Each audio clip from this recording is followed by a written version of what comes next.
நாளை என்றும் நம் கையில் இல்லை, நாம் யாவும் தேவன் கை பொம்மைகளே. என்றால் கூட போராடு நண்பா, என்றைக்கும் தோற்காது உண்மைகளே. செங்கோட்டை பொன்னெல்லாம் ஓடு, கோல்டு தேடி வரும் உங்கள் வாழ்வு. டேய் மச்சான், நான் யூடியூப்ல வீடியோ போட்டிருக்கேன், எப்படி இருக்குன்னு பார்த்து சொல்றா. பார்த்தேன், ஒரு வீடியோவும் நல்லா இல்ல. நீ எல்லாம் எதுக்குடா வீடியோ பண்ற?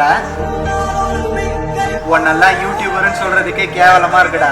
ஏமா ஏன் யாருக்குமே என்ன பிடிக்கவே மாட்டேங்குது? ஏன் என்னால எதுவுமே சாதிக்க முடியாதா? அழாதடா கண்ணா, ஒரு நாள் இல்ல ஒரு நாள் நீ கண்டிப்பா சாதிப்ப.